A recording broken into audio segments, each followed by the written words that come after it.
eu queria abrir para perguntas nessa última rodada, que a gente ficou devendo algumas perguntinhas e respostas, e depois fazer um breve painel de encerramento com os nossos organizadores, os que têm o mérito de ter colocado essa coisa toda de pé. Perguntas, respostas? Tem uma ali, vamos coletar 3 delas. Boa tarde, Aron. Prazer estar aqui de volta contigo. Desde 2012, lá na Rio +20, nós tivemos um encontro e vejo que a coisa evoluiu bastante. Dou parabéns por mais essa iniciativa. E como vocês trabalharam de um lado, eu trabalhei de outro. Na época eu tinha deixado lá uma proposta para vocês, que se o Aron permitir, ou que quiser manifestar, depois ele coloca. Mas existe realmente uma forma de colocar isso dentro de uma forma integrada, sinergética, para se atingir os objetivos empresariais. E eu não colocaria um prazo tão longo, tá? 20, 30 anos é muito tempo. Eu acho que nós poderemos conseguir isso bem mais rápido, uma vez que aconteceu o que precisava acontecer, que em 2012 nós não tínhamos uma limpeza nas questões políticas e estratégicas para que fossem tomadas as decisões à altura do que se precisa fazer. Então, eu deixo essa provocação, porque o movimento político que está acontecendo nos permitirá realmente tomar as decisões que nos levem à sustentabilidade total e à sinergia. Obrigado. Obrigado. Tem mais uma aqui. Meu nome é Ana Maria William e minha pergunta é antropológica. Eu achei incrível a tua apresentação sobre economia circular, mas eu fui me perguntar qual é o ser humano que está por trás dela. Ok, vamos pegar mais uma. Aqui do Khalid. I just want to pick up on this topic that came up in your presentation when you talked about the circular economy. You mentioned also the importance of Industry 4.0 and robotics and digitization. Last week, we were doing a similar workshop, maybe 10 days ago, in Hong Kong, where we were presenting to our Chinese colleagues and with our Chinese colleagues on the project from that perspective. And we had a series of presentations around robotics, Industry 4.0, and the ways in which it's being implemented in China. And one thing that came out of that set of presentations was, firstly, that what you were seeing in China wasn't quite Industry 4.0 as you see it in, say, Germany. Mm-hmm. It was really about mechanization and the implementation of basic robotics in mechanization. But the consequences of that was that in many of these very labor-intensive manufacturing sectors where this was now being adopted, you were expecting to see 30 to 40% reductions in labor force. And so the consequences is, well, how do you absorb 30 to 40% reductions in labor force in China? So I think, whereas the circular economy story, I think, is a really powerful story in terms of how can we, turn waste into inputs into other sectors, how do we create industrial symbiosis, and so on. I think the issue about Industry 4.0 and robotics is actually much more challenging because it creates a very real issue about labor. And the only way to sustain that is by having some other kind of redistributive story about employment. So if workers are going to be laid off, how are they going to be employed? And the only way to do that is if we reduce the levels of employment that we as the elite have. So, you start thinking about radical transitions from valuing leisure. So how do you move from a 5-day working week to a 4-day working week as a way to absorb more underemployed labor? Well, in order to do that, you have to have low growth and you have to have lower incomes. So, that's a big political challenge. And I'm wondering whether you can talk to that, because one of the, just an aside, I was at the Musée de Armenia in Rio just a couple of days ago, which is fascinating, fantastic. And the best thing is, there's a long queue of people trying to get in. So that's great. And one of the things, in the exhibits you will have all seen is this wonderful exhibit where it goes about more, mais production, mais consommation. So you've got to change to a menos. How do you change from mais to a culture of menos, of less? And I think that's, is so I wanted to come back and sort of just throw back to you about, what might Industry 4.0 say from the moment? Muito obrigado, Khalid. Obrigado às perguntas. Então, acho que já passo a bola aqui para Denise e Aldo. Quem quiser começar, por favor. Quer pegar você que você pegou a última? Joia. Obrigado pelas questões, né, pelos comentários, né. Também concordo que eu acho que a transição não vai ser nesse tempo. Acho que, na verdade, a gente está já vivendo a transição e principalmente impulsionada pela digitalização, né. As mudanças dos negócios, dos tipos de negócios que a gente verifica hoje, Uber, Airbnb, né, e outros tantos exemplos estão fazendo realmente essa mudança muito mais rápida. Então, a digitalização a gente vive hoje tem essa possibilidade realmente da gente conseguir essa transição, esse impulso. Precisamos trabalhar para o lado do bem, né? E colocar na transição que a gente está desenvolvendo, na verdade, a gente está construindo hoje, né? É algo que a gente trabalha lá em termos metodológicos, que é uma pesquisação. O que a gente está pesquisando é algo de mudanças contemporâneas, atuais. Esses modelos não estão já pré-concebidos, e vai ter esse resultado. Não, a gente está desenvolvendo os modelos com a prática alimentando esses modelos que estão sendo testados, que estão vendo as consequências. E é lógico que a gente, nesse grupo multidisciplinar que a gente tem trabalhado, a ideia é buscar sempre toda mudança vai vir de uma mudança desse mindset, do que a gente busca, né, em termos desses modelos, não mais buscando essa redução de consequências negativas, mas como a gente cria novos negócios para ganhos positivos. E o homem, o ser humano, tem que estar no centro desses modelos, né? Tanto a mudança tem que parte dele, tem que ser para ele, né? Então, isso é uma busca de um conjunto integrado e sinérgico de construção desses novos modelos atuais, né? Então, bom, como engenheiro, né, essa é a minha o que a gente está aprendendo junto com as diversas áreas de conhecimento e que a questão social, o ser humano, enfim, ele é o centro dessa mudança. E a gente verifica realmente nesse modelo da indústria 4.0 um processo muito focado na eficiência do processo, né?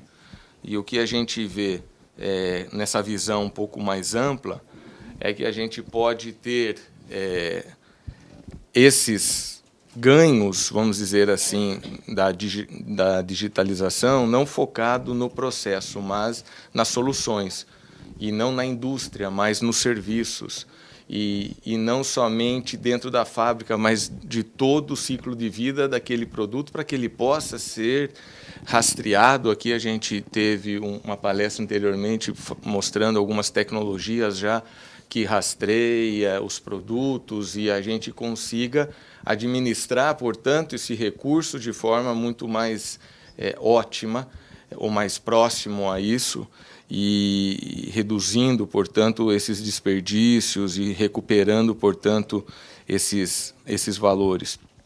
Então, com essa nova concepção, a ideia é a criação de novas atividades, cadeias reversas que incorporem novos empregos, essa questão de o quanto que vai ser reduzida com a indústria 4.0, digitalização, enfim, ou automação, simplesmente, como está sendo feito na China, a oportunidade na expansão dessa visão com a circularidade é a criação de novas cadeias reversas. A gente está trabalhando muito forte com a indústria têxtil, né, com a maior varejista do Brasil, né, e toda a cadeia de fornecedores dela, e como recuperar o tecido que foi cortado e desfibrar e fazer com que ele vire tecido novamente, e como fazer com que novas empresas, portanto, abram e tenham uma tecnologia mais avançada para isso, e rastrear isso e fazer essa reincorporação. A gente tem essa cadeia reversa no Brasil, mas é muito informal, né? Na verdade, os princípios da economia circular a gente vive no Brasil, mas de modo informal, né? Como que a gente estrutura isso para que realmente a gente consiga ter ganhos como nação, como realmente na sua forma mais ampla possível. Aldo, Então, nada dentro por desse acaso, contexto. tem uma parceira sua ali atrás, ó, que até o Paulo mencionou, a Lu, que é exatamente do Banco de Tecidos, que é uma da empresa que está no nosso no trabalho nosso aqui, que é exatamente assim, né? Estou vendo ali e falei, ó, é a pauta, né? É a própria. Beleza. Conversa na saída ali. Denise, você quer comentar? Pois não, Denise, desculpa. Só fazer dois olhares, assim, só para... primeiro, ninguém tem a ambição de dizer que vai ser fácil. E que vai ser simples, e que vai dar tudo certo, e que não vai sobrar pedaço. Eu tinha um avô que falava, eu nunca vi revolução sem sangue. A gente está tentando fazer uma sem. Mas é uma revolução. Porém, eu acho, o que a gente já vê hoje, eu sempre acredito que a primeira pressão é externa. Ninguém acorda de manhã e fala, puxa, eu preciso fazer isso numa empresa. Até acorda, mas é uma pressão pequena. A pressão é sempre externa. E a pressão externa é uma pressão da sociedade. E hoje a gente tem, em relação ao trabalho, duas coisas que me chamam a atenção e que é uma dinâmica completamente diferente daquela que eu estudei, quando eu estava numa universidade como essa, e daquela que eu vi nos últimos 10, 15 anos que eu tenho trabalhado, eu particularmente, no sistema financeiro. A primeira é que, basicamente, a gente discute essas questões do ponto de vista de duas óticas, né? Do ponto de vista de renda, que o trabalho é essencialmente a questão, né, onde a maioria de nós imagina conseguir renda, né? Então, ele é a moeda hoje, né? A gente discute muito isso. E a gente está chegando numa economia onde não necessariamente a moeda é o único motor de movimento. E tem um dado interessante, que as gerações mais novas estão entrando no mundo de trabalho. Elas não é que elas querem ganhar menos, mas elas são mais sensíveis a trabalhar menos horas. Elas preferem trabalhar menos horas. É sério. Esse dado é real. Eu faço o mentoring de todo o programa de trainees do banco, e isso é um dado muito real. E nenhum deles, não, ou muito pouco deles, tem um único trabalho, mesmo trabalhando no banco. Eles têm sempre 2 ou 3 coisas paralelas. Então, o que está mudando também é essa mentalidade de que eu vou ser, né, engenheiro, então vou entrar na escola de engenharia. Eu, com 17 anos, eu estudei administração, depois fiz economia, depois fiz gestão de risco, depois rasguei os livros de finanças, fiz psicologia e me tornei uma pessoa de sustentabilidade. Eu nem sei onde eu vou parar. Na verdade, é um mundo muito dinâmico do ponto de vista de conhecimento, acesso e aprendizado, e eu acho que esse vai reconfigurar, inclusive o que a gente chama de carreira hoje, que, em geral, é uma carreira monocarreira, né, uma carreira de especialização. As pessoas são mais versáteis. Então, acho que tem esses dois componentes. As pessoas preferem menos horas e estão fazendo coisas diferentes. Isso, cada vez mais, eu estou vendo isso acontecer. E as novas gerações, elas são assim. A geração que está hoje com 15 anos, provavelmente filhos e parentes nossos, que é conhecida como a geração Z, tem uma das principais diferenças em relação à geração Y, que é a turma que está sentada aqui no banco de escola. Está aqui com a gente, ainda estudando.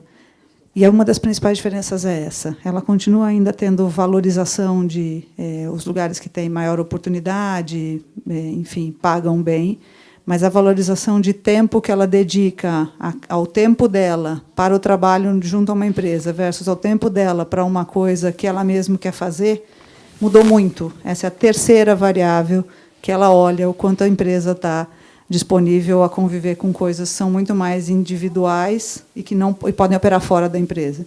E que, para a empresa, é uma visão de que bom ter um ativo que pensa, né, coisas da empresa, mas também tem uma capacidade de diversidade, de atuação na sociedade que é muito maior, dado que a pressão é externa. Então, uma redefinição, inclusive, do que é o colaborador do mês, né, que era aquele que ficava 14 horas fazendo alguma coisa daquele mesmo jeito que funcionou nos últimos 20 anos. Então, eu vejo já sintomas dessa mudança. A outra coisa é sobre os modelos de negócio e como a sociedade se organiza. A gente tem se dedicado a estudar o quanto esses novos sistemas têm que mudar o paradigma do que é montar um negócio eficiente. Um negócio eficiente para qualquer pessoa que saiu de uma dessas 10 faculdades que, em geral, povoam o mundo corporativo, né, entre economistas, engenheiros, matemáticos, administradores e tudo mais, ela vai falar de uma lógica de eficiência do ponto de vista de resultado. Você aloca aqui de capital, humano, tal, sai esse, e o resultado geral é medido por financeiro. O que a gente vê hoje é um negócio que começa... Vocês já perceberam quantos negócios começaram com um investimento num negócio que não funcionava para criar um mercado que depois funcionou? Tesla. Superou a GM 2 vezes em valor de mercado desse ano. Tá? A última se manteve, inclusive. É o contrário do que a gente aprendeu. Que a gente primeiro construía, depois criava mercado, aí você diminuía o preço. Aqui você fala, não, você vai sabotando o mercado, você vai criando um mega investimento para mudar padrão. Tem gente fazendo isso. Isso é uma ameaça, ao mesmo tempo que é uma inovação. Então, o que a gente mede, inclusive, é o custo de inação, o custo de ficar parado. O que acontece com você se você não fizer nada? Porque o mundo é uma esteira rolante, você está parado, está andando para trás. Então, esse é um detalhe. A outra coisa é a quantidade de negócios que surgem por oportunidades sociais. Então, vou usar aqui um exemplo do Uber. Ele surgiu por uma necessidade de mercado, não porque provavelmente era uma coisa que alguém imaginou rentável, concordamos todos. A gente já tem uma versão de Uber, algumas, né, de aplicativos para, por exemplo, motoristas mulheres que atendem mulheres em função do assédio que rolou lá. E eu acabei de saber de um novo. Vocês já ouviram falar do Ubra? É uma versão brasileira do Uber que atende as comunidades, porque o motorista do Uber não ia até a comunidade, eles criaram um na comunidade que é de motoristas deles, de moto, de que eles pegam pessoas da comunidade de fora da comunidade e levam da comunidade para fora. E beijo, me liga. E a vida é assim. Então, essa lógica mais integrada de internet permite modelos de negócio que a gente não imaginava. Vou citar mais dois, um de uma grande empresa, que inclusive é chinesa, que é uma das maiores mineradoras da China, declarou que até 2020 ela será uma empresa de logística, ela vai reciclar. Simples assim. Porque minerar vai ficar impossível, é totalmente danoso, enquanto que o resíduo também é danoso. E é muito mais inteligente, provavelmente eficiente, se ela quiser usar o mesmo histórico de capacidade que ela já tem, de conhecimento da lógica empresarial que ela tem, ela ser alguma coisa do gênero. E eu vou dar um exemplo também de Brasil, um exemplo que a gente refletiu, por exemplo. O setor financeiro é um dos mais conservadores, eu acho que assim, eu tenho visto mudanças que eu mesmo não conseguia acreditar. A gente emitiu mais green bonds no Brasil depois de perder o investment grade do que bonds tradicionais. Esse dado é público. 26% a emissão de green bonds no ano que a gente perdeu o investment grade. Porque o bond verde atrai um investidor que, normalmente, as empresas não atrairiam se não fossem green. Bem-vindos. Acontece. Foi no ano que a gente perdeu o investment grade. Então, assim, o desafio é esse, é reparametrizar, porque o green desconhecido significava mais risco, e a gente teve que reparametrizar para dizer, talvez ele signifique menos risco, ou talvez ele atraia um segmento que esteja interessado só nisso ou mais nisso. E o Brasil tem empresas cujo ativo natural é verde. Ponto. E um outro mais recente, que é divertidíssimo, a gente fez um estudo sobre fazer seguros de carro na cidade de São Paulo. Começou com uma pegada de mudança climática. Não tem nada a ver com mudança climática. O clima tem 70 microclimas, mais ou menos, em São Paulo. Tem a ver com impermeabilização do solo, com outras questões. Em alguns lugares está chovendo muito mais e está alagando. Então, se imagina fazer seguro para isso. E a mesma coisa é um efeito, por exemplo, com o que acontece em Santa Catarina. O primeiro furacão você faz seguro, o segundo tornado você faz seguro, o terceiro você já fala aí, agora isso tem todo mês. A diferença entre risco e incerteza é evidência estatística. Quando começa a ter evidência estatística, começa a medir. Então, a primeira mentalidade é eu não vou mais fazer negócio, então não vou mais fazer seguro. A mentalidade correta é falar qual o seguro que funciona numa situação como essa. A gente tem no Brasil um sistema nacional de alertas sendo construídos, né? A gente já tem dados, INPE e tudo mais. Qual de vocês não gostaria de um seguro? Basicamente, provavelmente ele seria mais barato, onde eu avisasse vocês que no lugar onde vocês vão, tá? Na casa de vocês, lugares onde vocês disseram que guarda o carro, tem 80% de probabilidade de alagar hoje. Então, por favor, não vá para lá. Provavelmente o meu índice de sinistro ia ser melhor, o de serviço de vocês ia ser maravilhoso, vocês iam ter um índice de satisfação comigo muito maior e o preço ia ser mais eficiente.